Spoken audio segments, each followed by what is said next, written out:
Good evening, friends. Today we have with us Mr. Abhimanyu Kaul, Principal Consultant, Values Based Change Management. Abhimanyu is an accomplished thought leader and strategic advisor who has coached and transformed individual groups, corporations, and institutions. He is a product of cross cultural synergies with over 25 years of vast global experience across India, Canada, USA, Indonesia, and the Caribbean islands. Welcome to our show, Mr. Abhimanyu. Thank you very much. Namaste to everybody, all the viewers, Yeah, and thank you very much, Meenaji, for having me. thank you. It's a It's a pleasure. pleasure. Yeah. And towards the end, in case the viewers would like to ask you some questions, please answer them for us. My pleasure. Whatever. Yeah. Yeah. Okay. Starting with the first point, which has just come out now, is that India has banned all flights from UK till December 31st, amid concerns over a new COVID-19 strain. The Civil Aviation Minister on Monday announced that all flights originating from the UK to India shall be temporarily suspended till 11:59 p.m. 31st December. However, the EU experts believe that the existing COVID-19 vaccines against the novel coronavirus are also effective against the new strain spreading in UK. Okay, Abhimanyu, see, all our lives have been disrupted by this virus. In every sphere, people have changed their lifestyle completely to adapt to this this virus. And in some cases, it's been good because we've learned a lot of things like managing with basic things and not having to travel.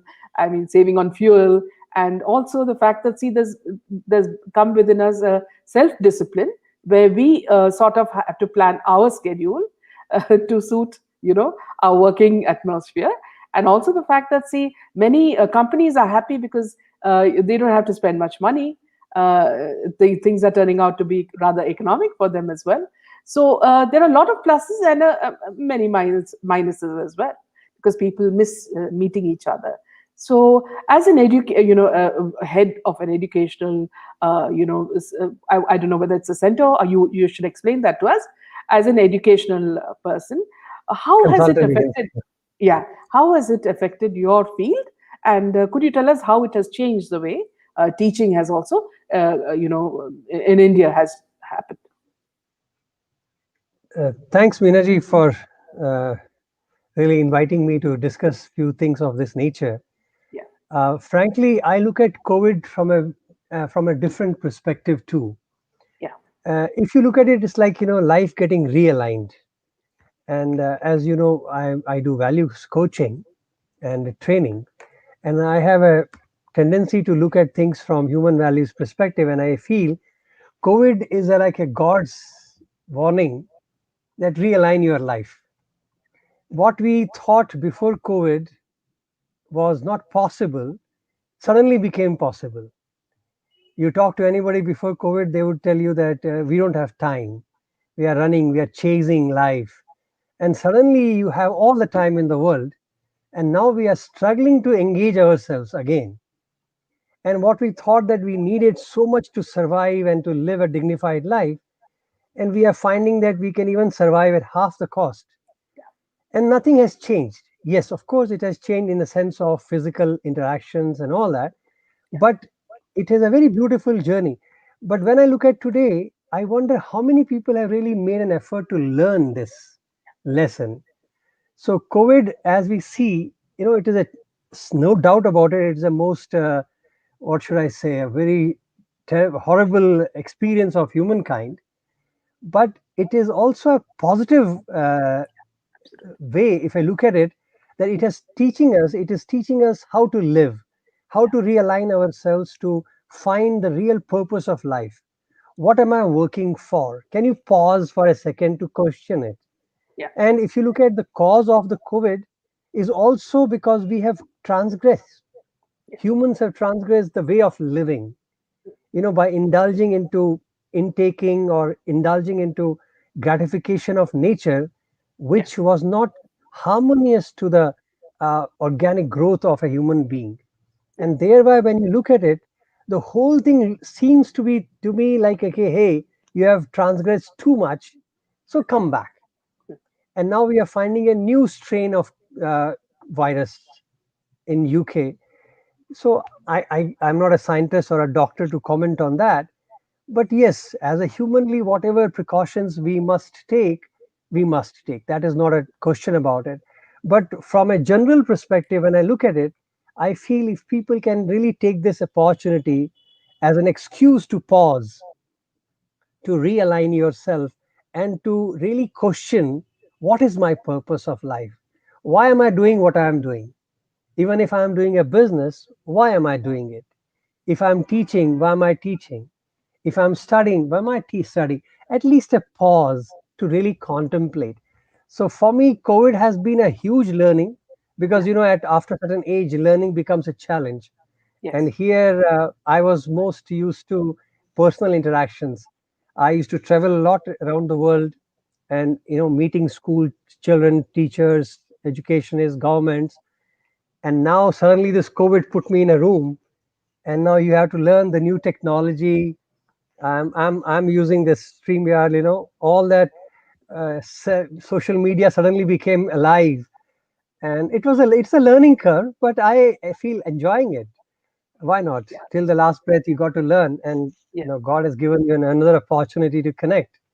Yeah. And I feel I could go to now audiences which I physically could not travel so much. Yeah. So it has its plus and it has its minuses, no doubt about it.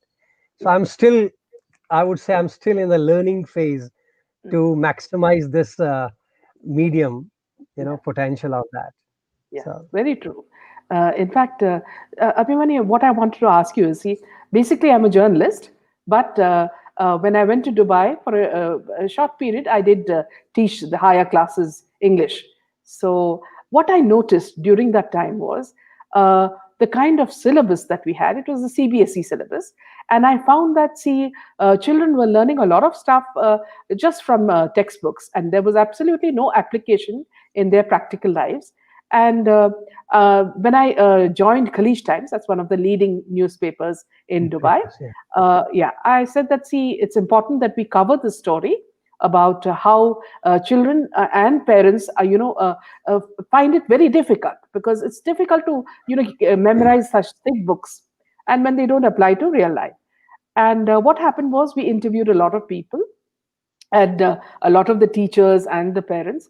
And finally, when the story came across, we were quite surprised, because the story, there was so many letters from parents and teachers saying that, see, yes, we are upset about a system, where people have to just learn everything by heart, and it doesn't really help them, may not help them in practical life later on. So that's the time when I really realized that, see, India needs to relook at the educational system and find out ways where children can actually learn something which they will use in later life, and learn it in a manner that's not stressful, you know. So, Bhimani, can you tell us about how, what is your, perspective, and what is it that you are, imparting in the way of education? see, Miraji, this is exactly what I am trying to promote from my end, and I do my little bit, Yeah, whatever contribution I can in the field of yeah, education, is to realign the focus of education per se. yeah, Unfortunately, the whole, I think after World War II or something, it changed. It started changing. And in India, especially after, because of the Britishers and all that, whatever, the yeah, story is long, our education system got really changed and it got hampered. The reason is that education has been wrongly interpreted as the means for an profession. yeah, If the education is focused on providing you job, yeah, then you are not educating. You're only making people as servants mm, or a followers or just somebody who can do the job, get job yeah, done. mm, Education is not merely for living, it is for life. This focus to understand that, see, I'll give you a practical example. yeah, I'm sure all of us are in a very beautiful age wherein mm, we have seen in our lifetime yeah, a drastic change, Yeah. in technology and exposure. Yeah. We are the generation who has seen what we call a calculator, and now we are seeing supercomputers. Yeah. We have seen bullock carts and we are seeing jet planes. So we have really jumped. Mm. And if you look at that story, Yeah. we'll understand that we can never be prepared for a job. Yeah. You take 90% of people who have studied, when they go to job, they are not going to be implementing exactly what they have studied. Even as an accountant, Mm. when you study accounts, you know the formula, but when you go to work, you have to work with applications. Doctors, same thing. You look at it, everybody, it is a very different journey in profession. Yeah. But what education does is to give you that foundation of values, the foundation of character, the foundation of principles based on which you enter the field of profession. Yeah. If you are able to handle the stress of education life, then you are prepared to handle the stress of a professional life, a family life, and everything. So the education per se was supposed to be preparing us for life and not making us job ready.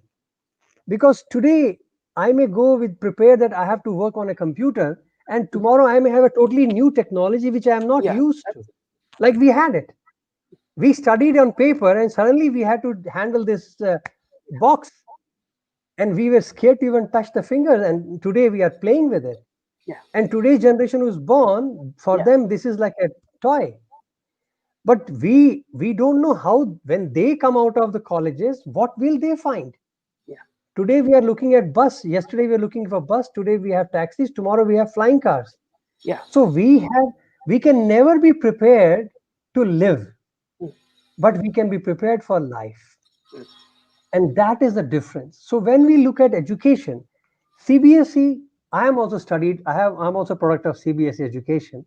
Yeah. And I can tell you in my comparison of the curriculum per se, CBSE I find to be very good. I'm not saying that it is the best or whatever, it is very good in the sense of the coverage, depth, and the curriculum element is very good. The problem is not in the curriculum, the problem comes in the delivery. Or I should not even say problem.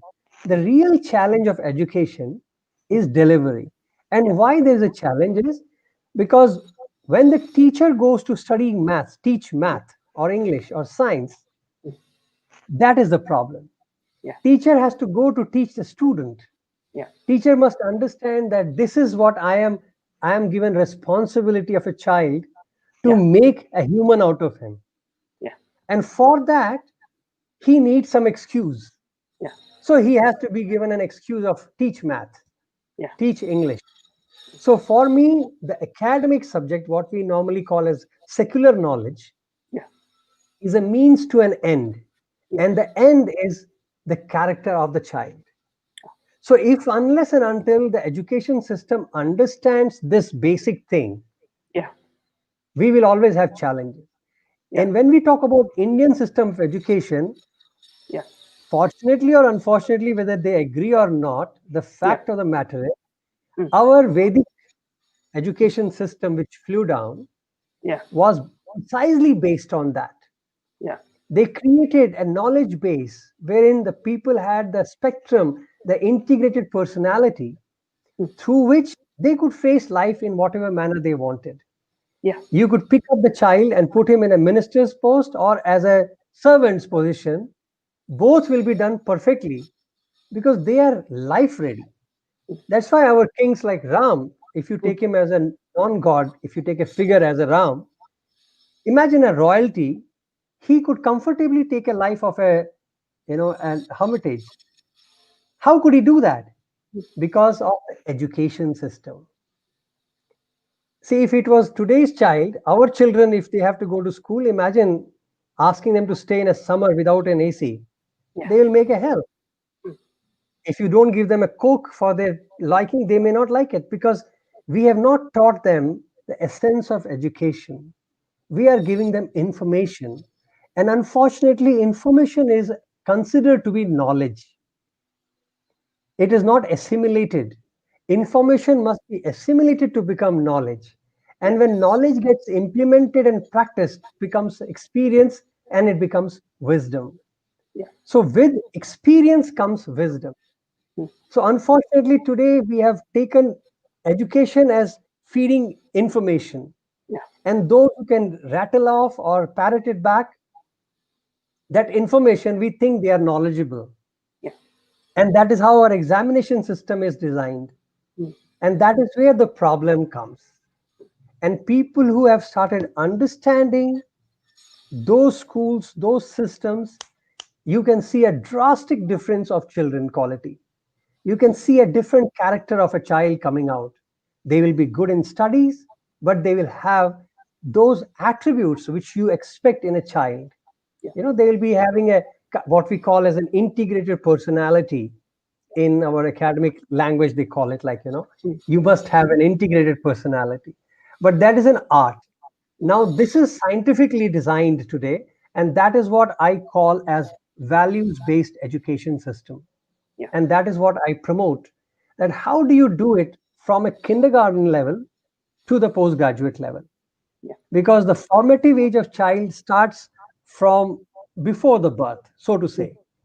But the formative age span, as we define it, is between 0 to 5. yeah, So that is the age when you capture the child mm, and you really input the yeah, seeds of values and goodness. And after that, it's only blossoming factor. Science also will tell you that the mind develops, 85% of the mind develops by the time you are 5. So which means the formation is done. And spiritually looking at it, the formative style of the children's character is built. The foundation yeah, is done by the mm, time they are 5, yeah, 5 or 6. I'm not like, don't draw a hard line there. yeah, So if you look at it from that perspective also, then we understand that education is a very subtle thing and very important. Unless we understand what are we doing, we are not teaching children ABC. yeah, That is happening normally. That is mm, an excuse. That is like a means to an end. yeah, But what is the end? mm, The end is the character. yeah. I think So, people are sending you some questions or something. yeah, Sorry, they I'm not just able to. some of, yeah, we can take that later as you talk. Yeah. So, in which case, Abhimanyu, see, are you saying that the Gurukul system was some kind of a perfect system where children learned a lot of practical things as well? See, if I say Gurukul was a perfect system, it will not be fair on the Yeah. education system directly, for a simple reason that we don't know what it is. Mm, Unless and until it is laid down in a proper manner.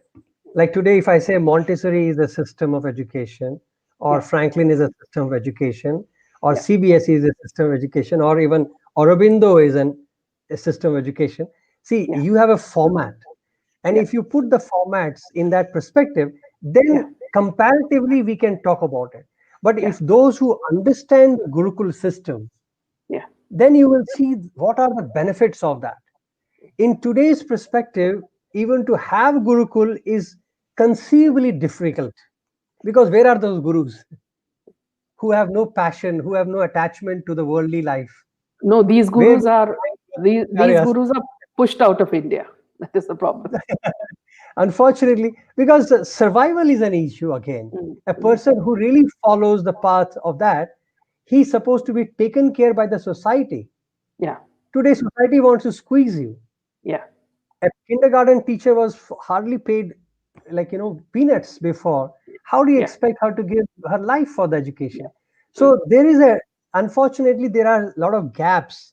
But mm, yes, as a concept, if you ask me, then yeah. yes, Yeah. Gurukul system, if we can adopt in whatever flavor, Yeah. it is far better than the secular education system, which was created after Yeah. the World War to create employees, to Yeah. create followers, to Yeah. create manufacturing units, to mass production, Yeah. not thinkers.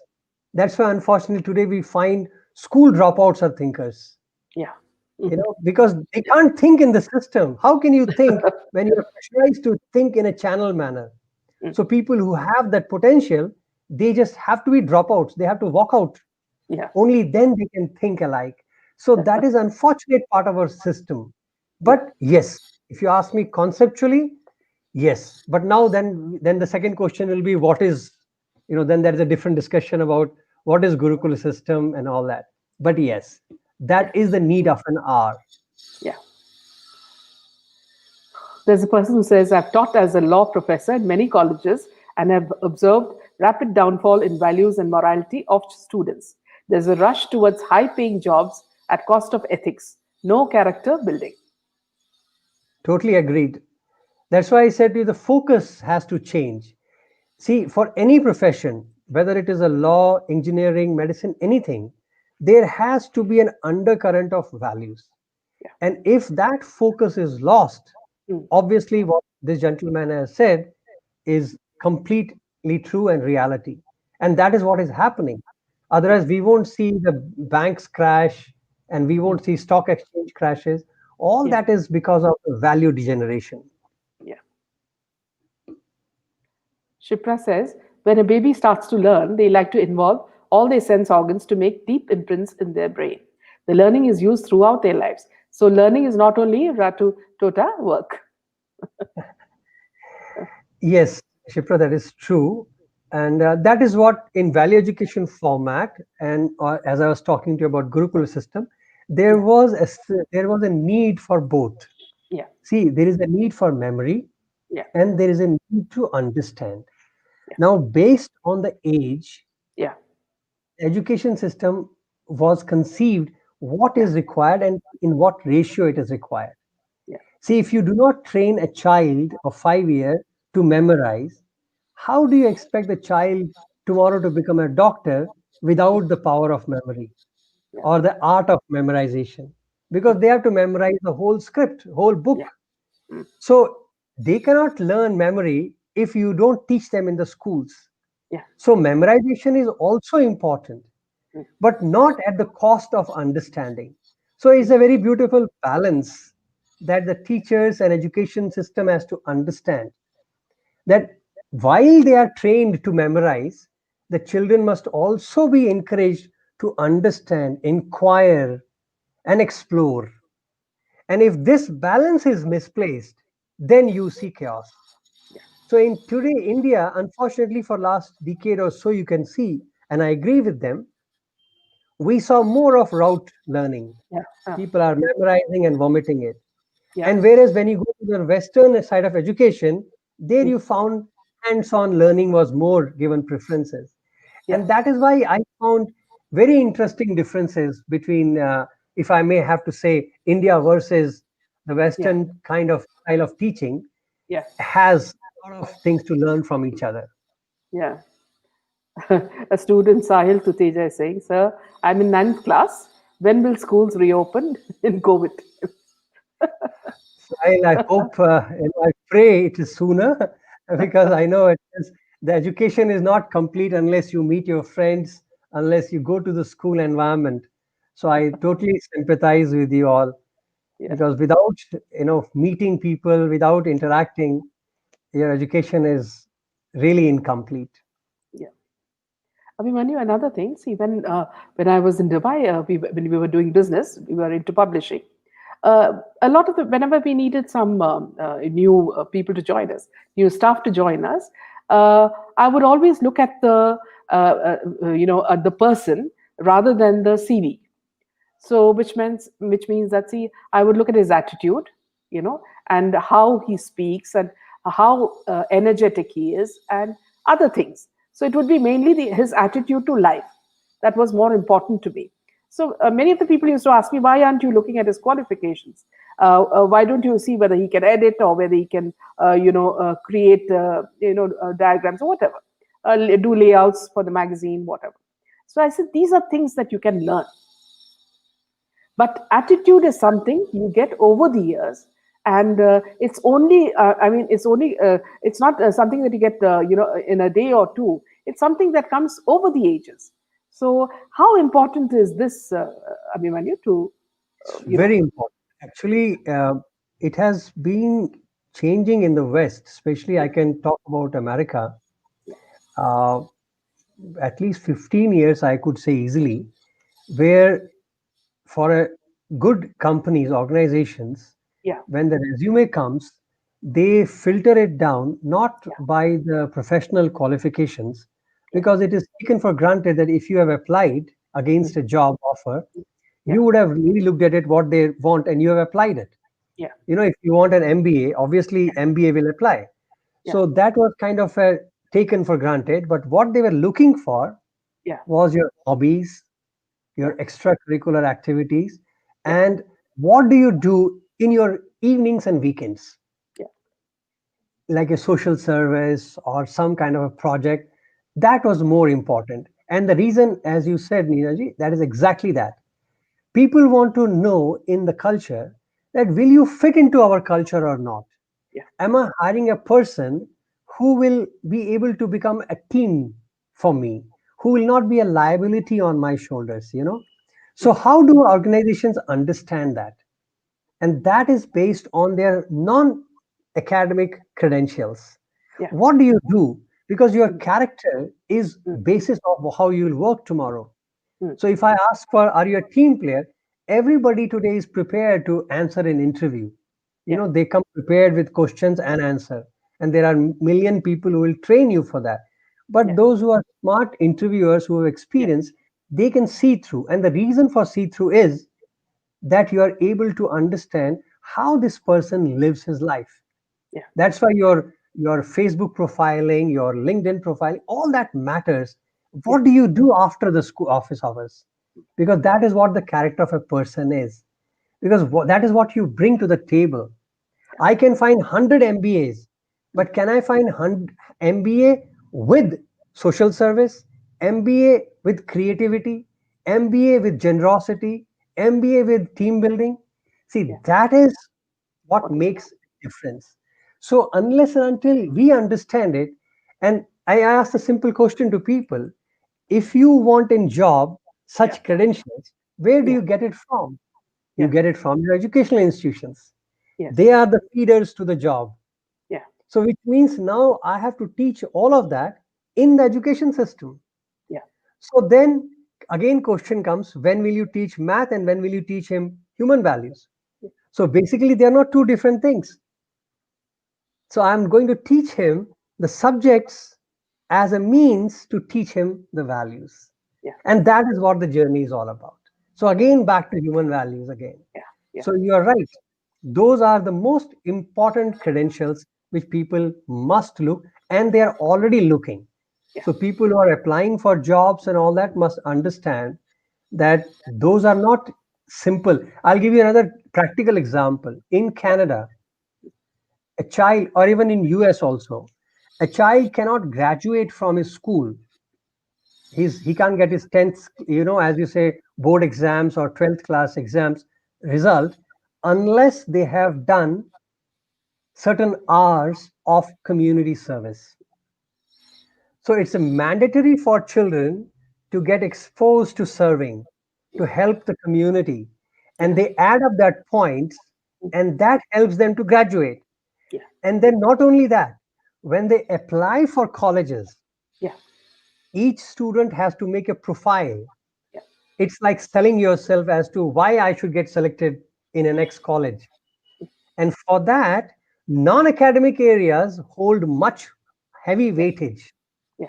They have to justify that I have done some extraordinary charity or some work, so I have a different flair and personality. Mm. And based on that, they may get preference, Yeah. because there are many children who would have got the percentile score Yeah. to get admitted. Mm. But can you add the flavor of humanity, humanness? And those are mandatory things in the Western education system. Yeah. So whether you agree it or not, we may talk about Bhagavad Gita here in India, but I find practicality in the West more. And when I say West, it's very strange, because God's grace, I have traveled both sides of the world now, and Mm. I can tell you, outside India, I find the acceptance and the willingness to accept moral education, value education is much more than what I find in India. Here we know the terms. There I find they practice the terms. So I'm not undercutting anybody, but just sharing a perception. And I find sometimes it's very strange that they don't know the words, but they practice it. We know the words, but in India, I find people just the lip service is higher than hands. Yeah. So Parik, yeah, Parik Creations is asking, when will this new education policy be applied in school? Parik, I'm not into the education of Ministry of Education in India or anywhere, Yeah, but what I see the policy which came out recently as education policy of India, it is very promising and it is really very good. It's a huge leap, and that's why our concern when I read that was not about the content, because the content is amazing, beautiful. The whole challenge was in the implementation process. How would you implement? Because our country, this India, is every state is a country here. yeah, Okay, so we are literally a world within this country, and to change the attitude and approach of teachers and the parents. yeah, Mind you, parents play equal role in education. yeah, If parents don't cooperate, they don't expect teachers to do magic. yeah, The teachers can be dedicated, and they are, but it is going to be challenged. But what I found in the policy statements, and I have heard some of the deliberations of the Ministry of Education and their secretaries, I find their clarity yeah, very beautiful. yeah, I find that they are very logical. They have laid down the format in a very yeah, beautiful manner. They have certain timelines. yeah, 2021 they want to finish certain things, 23 something, and by yeah, 2028 they have targeted the implementation of the first yeah, role, which is a very realistic and practical approach. So, unfortunately, I have not yet got involved personally, but what I have studied about the education in India, changes which are happening, they are very promising. yeah, And I can only request and pray that all the teachers and parents really join this yeah, revolution, if I may call it, yeah. and contribute their bit. But yes, it's a huge learning curve for everybody. Shipra is saying more extracurricular activities, STEM projects, and toys should be involved. The use of toys will also create job for the grown-ups. Yes, Shipra, these are part of the education system now, even in India. Abroad, this was very popular, and they call it, there's a term we call play with learning, learn through play, learn through play. And then there's a learning center concept, there's a project methodology. There are many ways in which today education is being imparted. In India, also, they are doing that. As I said, this country is slightly, much diverse in approach. So the filtration is taking little time, and it will take. That's why when I said to you the timelines which the government has provided looks very realistic to me. So, and all of that toy, and you're right. They now the only challenge, as you have rightly pointed out, and I would think that the government is already thinking about it, is that if they start using the local products and the local culture, like your handicrafts, handlooms, and we have every state has got its own, you know, inbuilt industries. If they promote that, then obviously it will generate employment, it will generate creativity, and it will actually revive if whatever the art form which is neglected and dying. So yes, I totally stand by that, and I say that yes, if the government, I'm sure the government is looking at it. Yeah. Sincerely, Shilpa says, "You're absolutely right, sir. I'm from Canada, and kids here are taught in a way that they learn in more practical ways first before they learn from books. Memorizing doesn't help with exams." Yes, Shilpa, I am also Canadian that way, so I can tell you, in Canada, I find the approach is very. But one thing we have to keep in mind, it is also the environment and the culture of the nation, because in the Western world, there is a kind of saturation in lifestyle. The whole society, the lowest saturation is still higher than the average of India. Yeah. So you have to understand that the implementation there is easier that way compared to India, because here we still have an hut with a thatched roof and a house next to it with a marble from Italy and a $1 billion roofing. So this, this gap between haves and have-nots creates the challenge more in Indian circumstances and environment. So yes, as much as I love the way children are taught in Canada, I am also realistically aware that it is not easy in India to deliver it in that same fashion. That's why I said the Gurukul system looks at those elements of culture, of nation, of circumstances, and then integrates the process. So you can, respect whichever culture and country you belong to, and then grow it from there. So yes, you are right. And but today I think because of the technology, there's a lot of handshake going on, and we are able to look at different techniques and methodologies used in both part of the world. Yeah. So from India, they have learned meditation, and from West, we have in India we are learning the play of teaching pedagogies and all that we are learning. So I think there is a this exchange is still going on, and I'm sure the outcome will be fantastic. Obviously, teething problems are always there. Yeah. Shubham Sharma says, how can the teachers be motivated to teach well? The Guru Shishya Parampara is in shambles. See, first of all, see, that's all the training required. But first of all, very important for a teacher to understand their role. Yeah. Because if a teacher takes a job of teaching as a job, Yeah. as a profession to survive, then there is always a challenge, and this challenge will keep on happening. At the same time, parents also must understand that you are handing over your heart, your child, to a person Yeah. whom we call guru or a teacher. Yeah. So, how much of trust a parent must have on teacher? Yeah. Not only trust, but the parent must show that respect. It is not that you go and gun the teacher down. Yeah. Why did you touch my child? Yeah. So if you go to a teacher with a question mark, then obviously you will have tension. And Yeah. today teachers are more scared of legal issues Yeah. than to teach and correct a child. Yeah.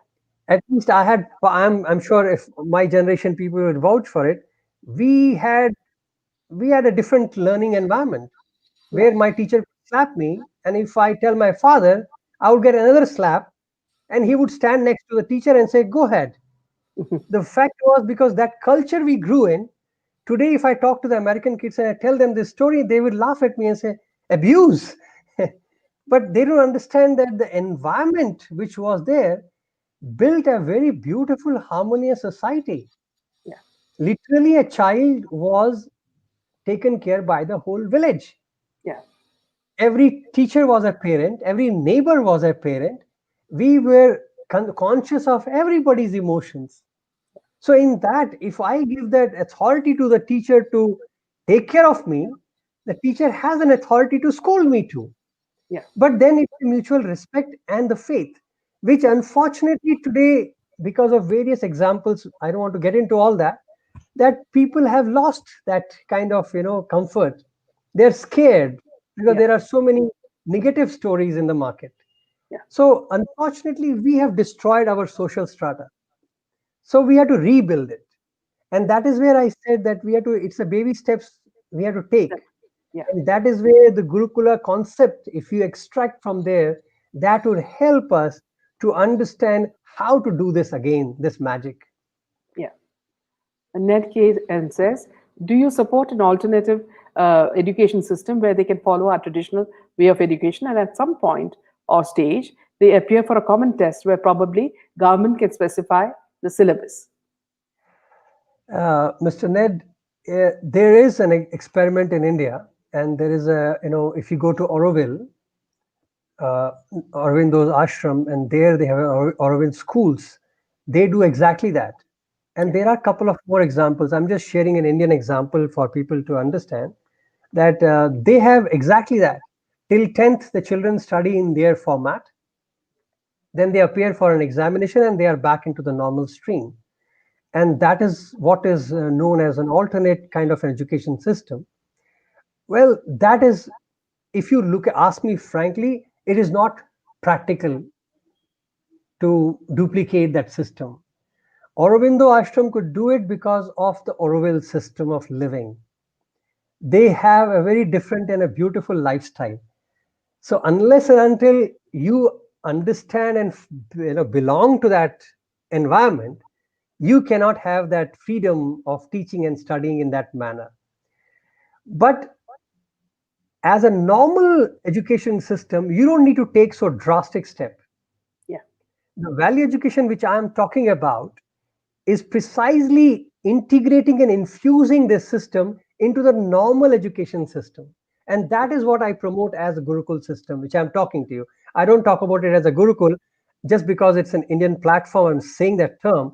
But basically, if I have to say, I will say values education system does not need a drastic step of homeschooling or an alternate education system.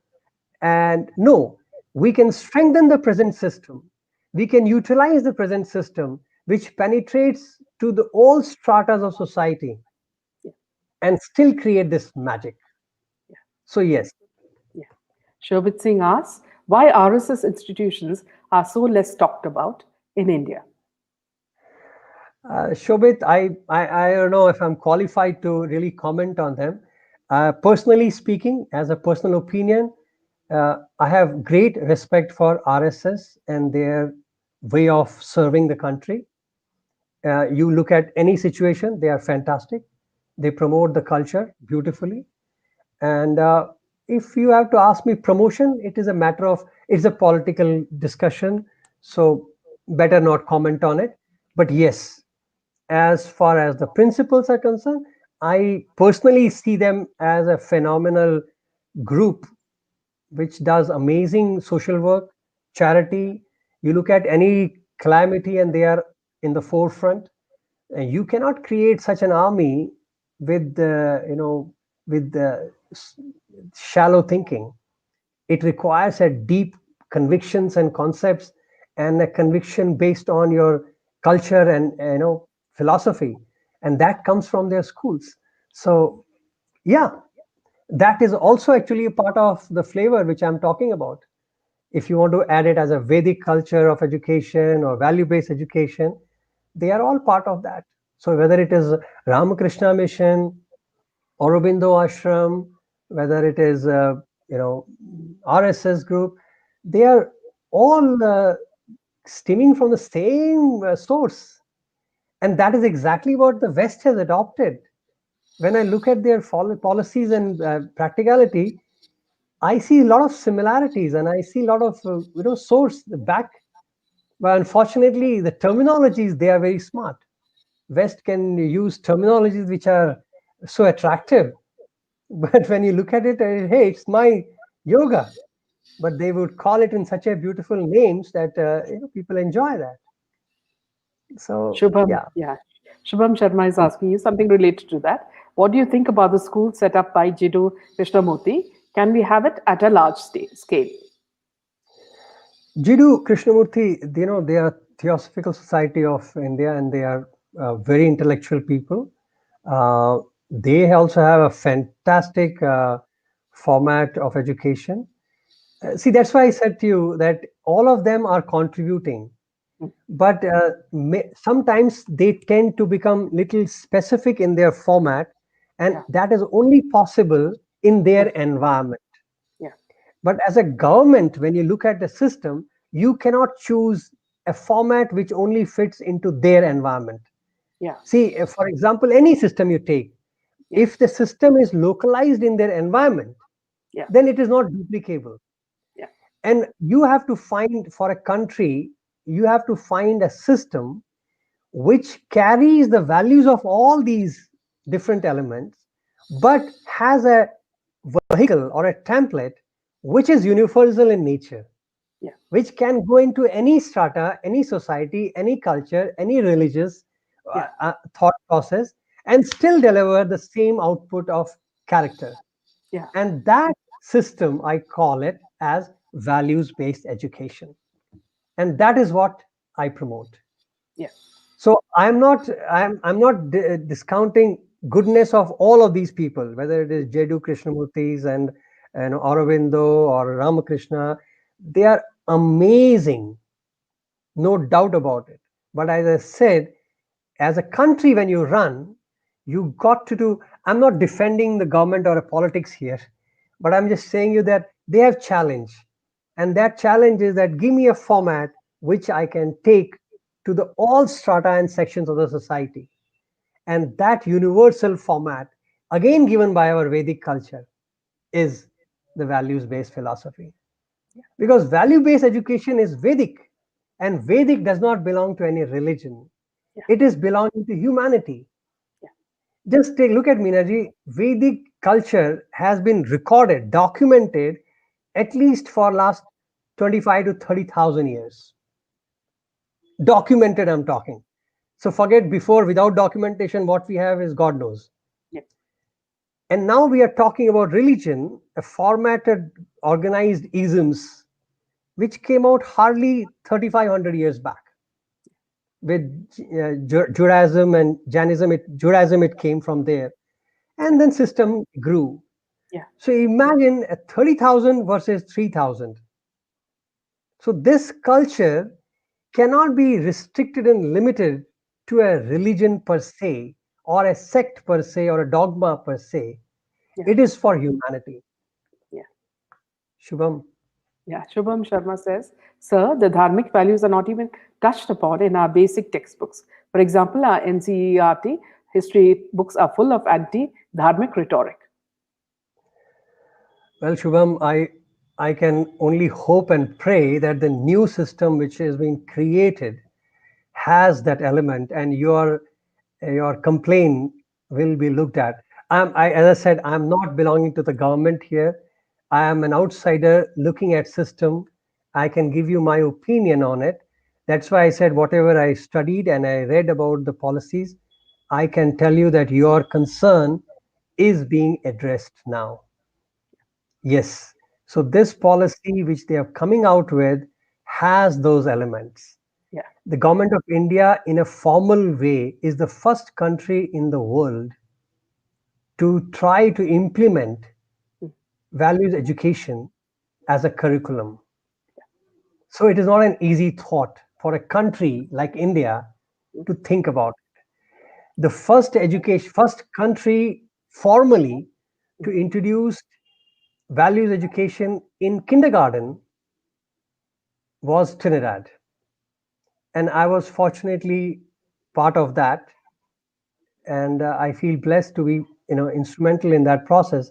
But that was the first country to do that, and they implemented. So I can tell you, these are not small. Trinidad is like a dot in compared to India when you look at the map of the world. So imagine implementing in that dot was a humongous task. Here it is like million times bigger, and you got I need not tell you what challenges. So that is why I enjoyed when President Obama came to India and he said, I thought that I am running the most difficult government in the world till I met Mr. Modi. Yeah. And he realized that, okay, there's a different thing going on here. So it is not Yeah. easy. But I can only tell you that things look like to me they are in the right direction here. Yeah. Ruchi Kachru says, Can you talk about the history textbooks?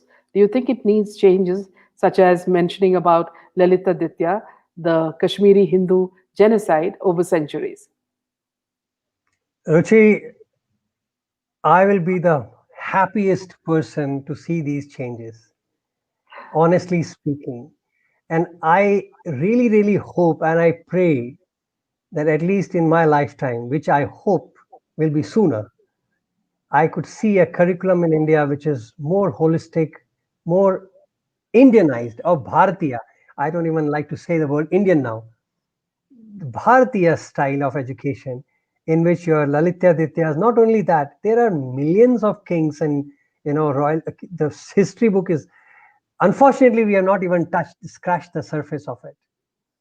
And today, thanks to social media, and I tell you, Meenaji, platform like yours Thank is you. at least helping us to bring out these things. And I don't feel shy even telling that the what we call as mainstream media is is no longer mainstream now. It has become an add-on. It's one of Yeah, the media. Only thing, it has a bigger screen yeah, and a regular broadcast. So, absolutely. in my opinion, I don't see.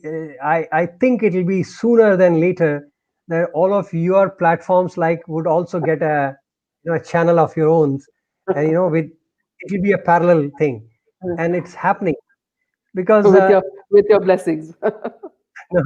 I really pray that all of that, because these are things which we would never have read it in our history books.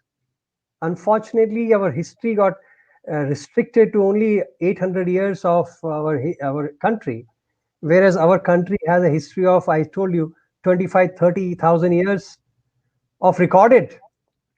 So imagine if you start going back, there is so much thing to be proud of and Yeah. reviving. So why not?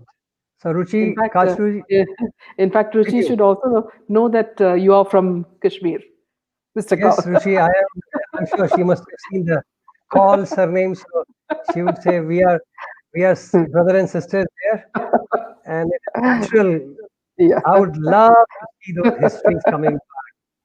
In fact, Abhimanyu, you see, when I was interacting with some of the children, because this is COVID, see, the kind of complaints that they say is that, see, we're so bored with, life because we don't go to schools. We only see our parents and, whoever's in the house, and we don't get to play, and, most of the time we only see our teachers' faces, and half the time we are doing our own things because only when they watch us, we are, we show that we are attentive, so the word that they keep on repeating is we are bored to death.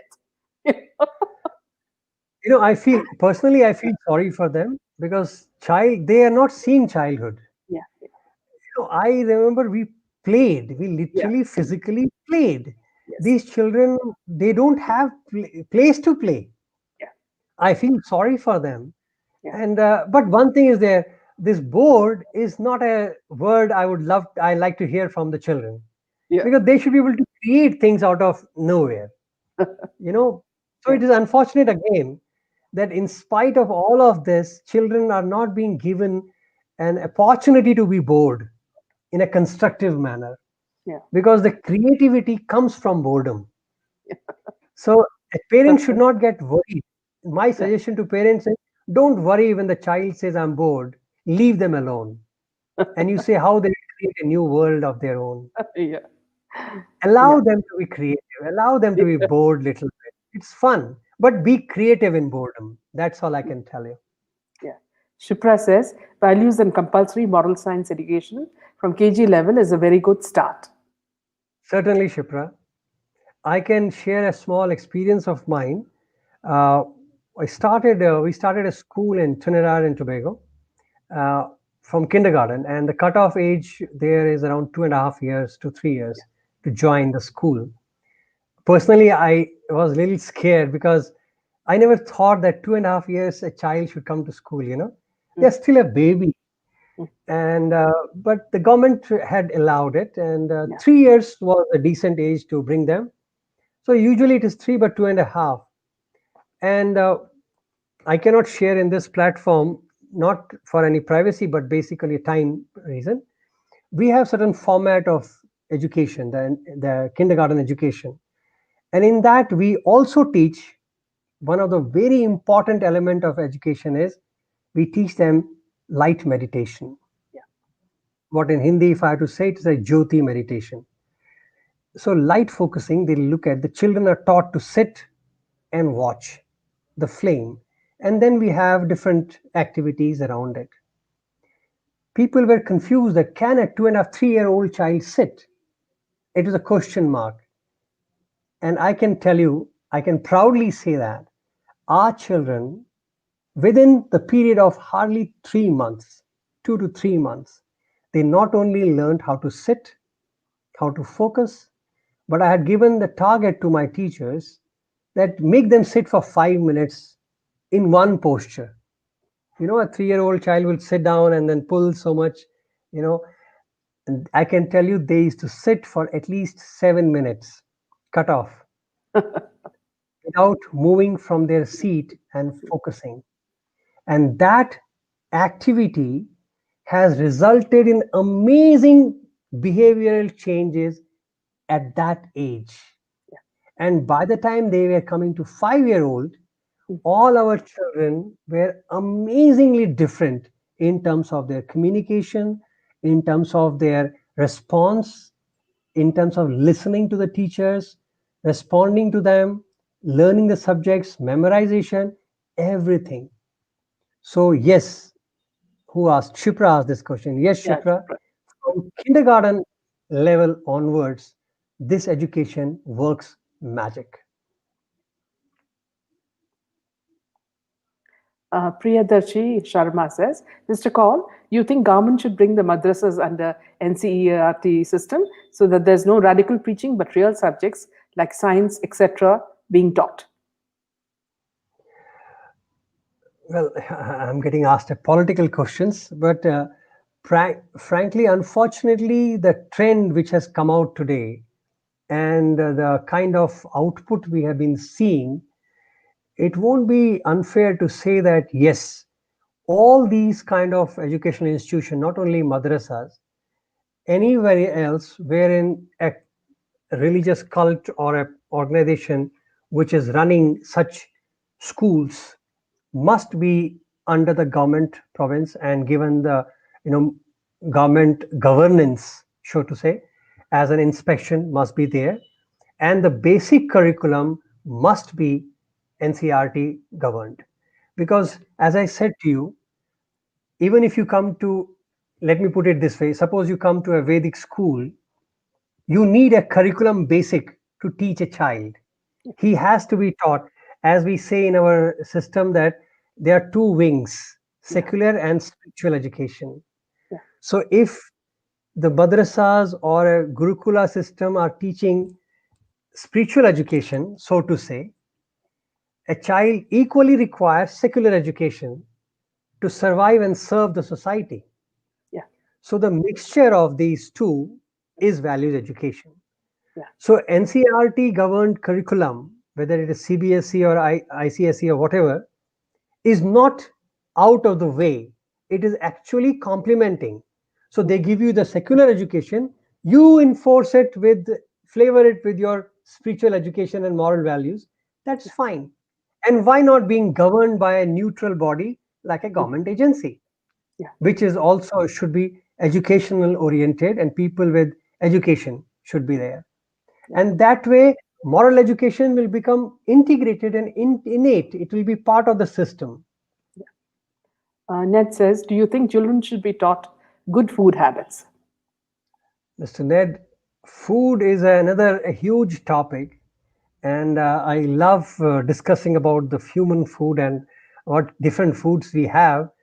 And yes, the habits of what is applicable at what age and for what behavior, the correlation of food is not just whether it is a meat or a non-meat or a vegetarian or a vegan or a vegetarian or non-vegetarian, vegan and all that.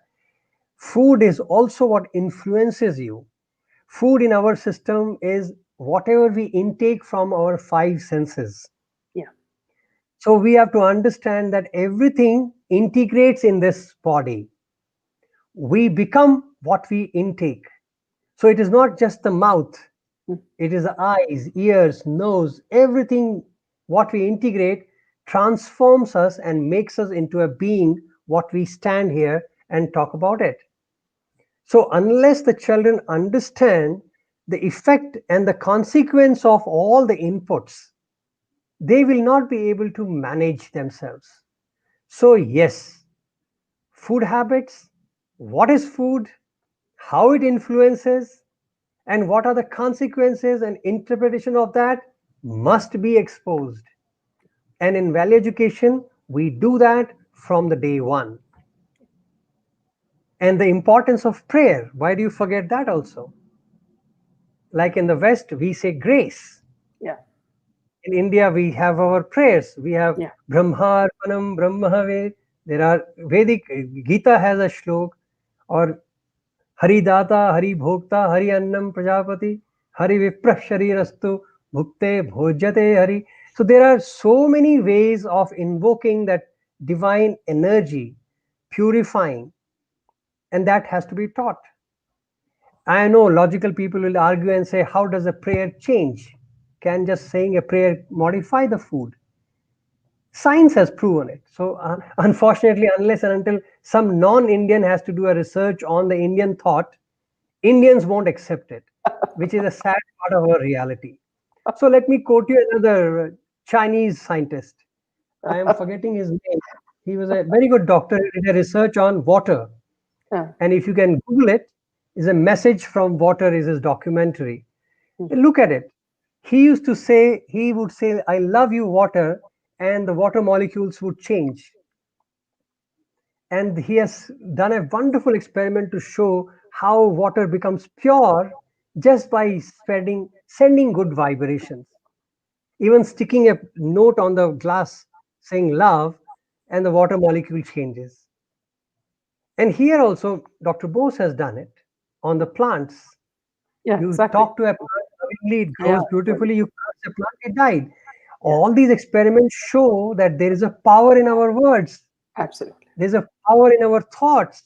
Yeah, Even in that experiment, he has done it over the phone also, not physically standing near the water. Doctor has called him on the phone, and the receiver was kept near the glass, and he spoke loving words, and the molecules of the water changed. So, how what does nice. it show you? Mm, mm. So it shows you that the vibrations carry. So imagine if I sit in front of my food and invoke my divine and ask the divine energy to come and bless the food, why won't it change? Yeah, Why won't it transform into a prasad, as we say, an offering to God? yeah, Here absolutely. you take some dish to the mandir or a temple or anything, and he touches it onto an altar and gives Yeah, it back. Then you same sweet we touch on our head yeah, and we eat it with so much of reverence. yeah, What happened? Just because it got touched to a majar or an altar, you feel it has become pure. yeah, So why can't we do that and teach our children that they can invoke that same energy without going to a temple or a mosque or a church, sitting in the dining table in front of their food and invoke that energy and touch it, it will become offering of God. So why not? So these are the scientific. As I said to you, I feel sorry about it while saying it also that our truths, unfortunately, unless and until some non-Indian does a research on it and talks about it, we are not going to accept it. We take a lot of time. yeah, Otherwise, these are only like lip service for us. yeah. But the fact is, they are the eternal truth. You cannot Could you deny them. could you tell us about your experience of meeting with Sai Baba? Oh, well, he's my God. He's my guru. I had one of the greatest blessing of my life Yeah, when I was selected to be his student in the college. I have done my higher secondary school from 11th, did my graduation and post graduation from Puttaparthi, which is in Andhra. And I would say that was the whole my transformation journey with the master. And yes, being in the presence of the divine master like Bhagwan Baba does create a huge impact in life. I cannot deny that. I yeah, cannot even undermine that importance. So if today I can vouch for anything, and that is His grace. So yes, if I am talking to you about education today, if I'm talking to you about values education program, and if I'm able to do any little bit around the world, it is because I have not only learned, but I have seen that in practical in his schools and colleges, where from the very beginning, children yeah, are exposed to that environment. yeah, and they are amazingly different. mm, So yeah, yeah, so yeah. I mean, another question is, why do they say that engineers who graduate from India are not they are unemployable in India? I don't know whether it has any statistical proof, because Oh, it's also depending on the work. mm, Imagine our country with so much of population, and every fourth person would be an engineer before. yeah, In my father's time, I know there are only two professions, doctor or engineer. So every second person was an engineer who have a, yeah, and we have the highest graduates in this yeah, country. yeah, So what do you expect, to get a job? And then the the production lines are changing. They are more technology oriented. mm, So I would not really. It is very difficult to make a statement that engineers are not employable, because I think it is a like a mismatch of mm, input and output, yeah, what is yeah, coming out of colleges and how much can be absorbed in the industry. yeah, So I don't know how far that statement can stand if you yeah, really had that opportunity and say, okay, now we mm, have 10 jobs and I have only 5 engineers, and the four are not good, so they are not yeah, employed. If you give me that stats, then maybe it's a very of concern. But mm, here, I think the knowledge wise, we are not lagging. yeah. It's only the environment and the opportunities. Mm. Talking about your book, you've written a book about you've said that self discovery, the book Joy of Self Discovery, highlighting the Absolutely. importance of human values in our daily Yeah. lives, how to explore them and experience practical spirituality. Could you tell us a little bit more about your book?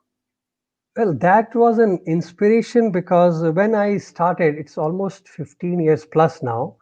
When I started my little small company, I started called Values in Action.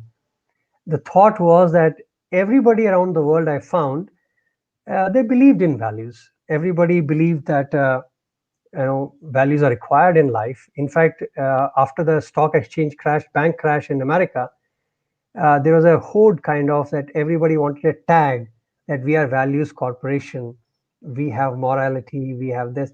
So everybody was talking about it, and then a natural question came that if you believe in it, Mm. then why are we not able to practice it?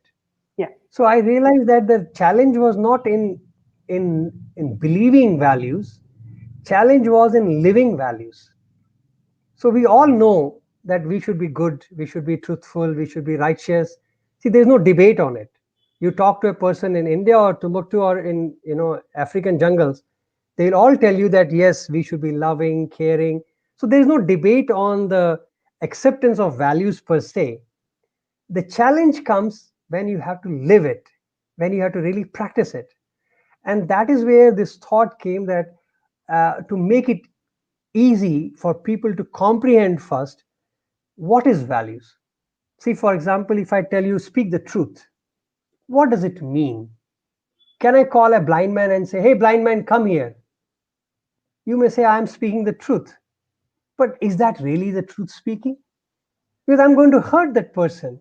So there is an innate element of common sense, if I may put it in a simple way, that a truth must also be spoken in a proper manner. yeah, And that is where the Vedic dictum comes, Satyam bruyat, priyam bruyat, Satyam apriyam na bruyat. yeah, Speak the truth, the pleasant ones, the unpleasant truth need not be spoken. So, see, this is the practicality of spirituality. So, when you look at the practical aspect of values life, there comes the question mark that, hey, how do I interpret it? Where, how do I function in different things? Like today in Indian politics, I would say it's a fantastic learning platform for practical spirituality. So you believe in something, and then how do you work on it? How do you implement it? You talk about democracy and you see the chaos. But if you break the chaos with a different manner, then you are hurting the democracy. yeah, If you safeguard democracy, then you have to suffer. So it is a huge dilemma. And all these dilemmas can be practiced, implemented only when we have the clarity about what is values and how do I interpret them in my life. at different stages. The same value for a child may differ from a teenage, Yeah. and the same value will be different once he becomes an householder, Yeah. and the same value will be different when he becomes a grandfather. So it is not that the value has changed, but the interpretation and the implementation would change. The same concept in India may be totally different than if I go to Gulf countries Yeah. or if I go to Caribbean islands. Yeah. What is accepted in Caribbean may not be accepted in Canada. Yeah. And what is accepted in Canada may be blasphemy in Middle East. Yeah. So, it is a very different. So now how do you understand all of that?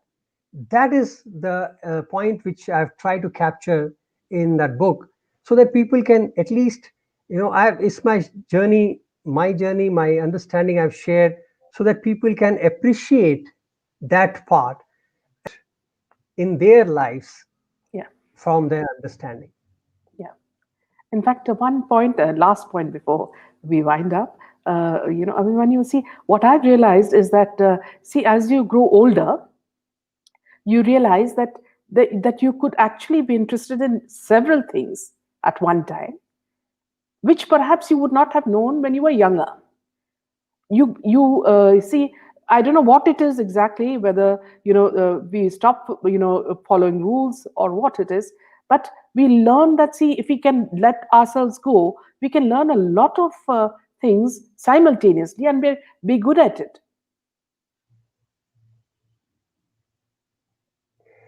See, in the today's context, you Yeah. have something called an aptitude test. Yeah. That is what is getting promoted even in educational fields. Yeah. A child is given an aptitude test to find out where Yeah. are his tastes, what are his or her likings, Yeah. what is interesting for him or her. Yeah. Yeah. So that's what is called an aptitude. Yeah. Unfortunately, aptitude is also dependent on the exposure which a child is getting. I'll give you another example. A typical, I'll tell you a nuclear family example. A Yeah. typical mother asking a child, Oh. "Baby, what do you want to eat?" Mm.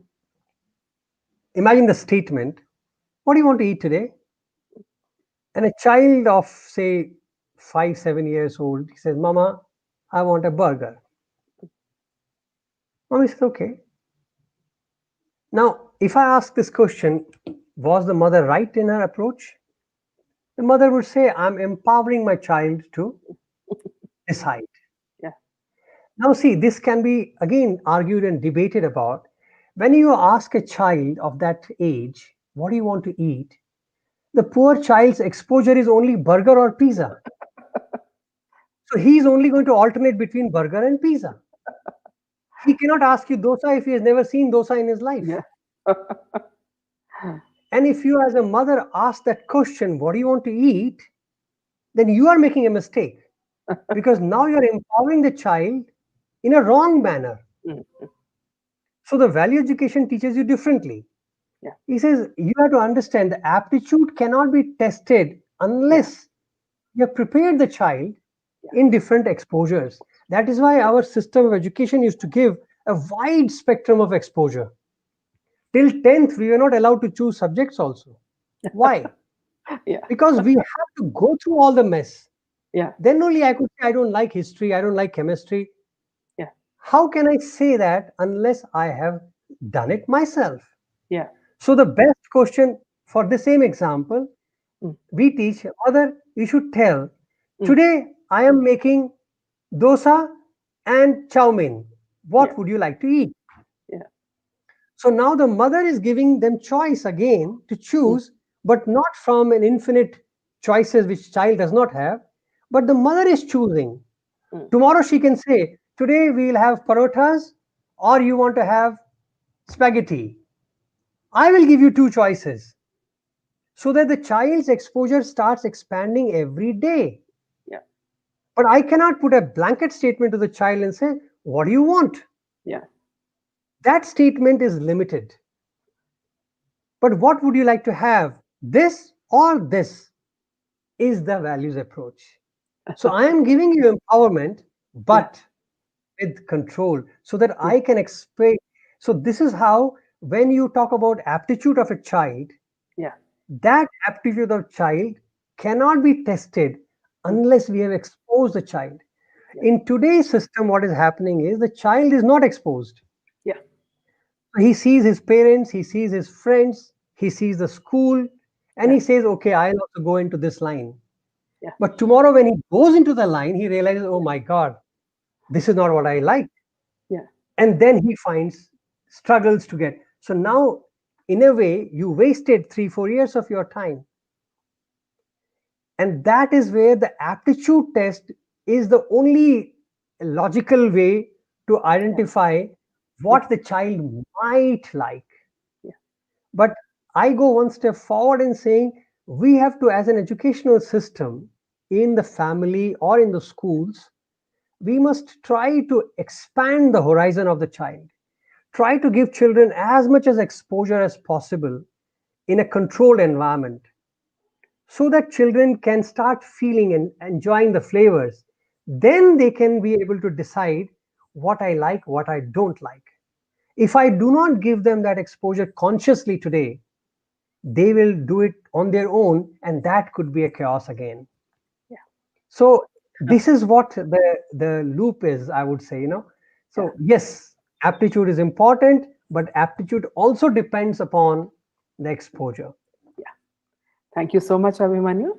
This is a beautiful session, and our viewers would be very happy that you answered almost all the questions. Thank Thank you you so for being much. with us, and we hope we'll have another session with you as well in the future. Yeah. My Thank you so pleasure. much. It's so nice of you. Thank you for having me, and thanks for the audience to join in and make it interactive. I love Yeah. that. Yeah. So thank you so much. Thank you, Appreciate it. and good night. Good night.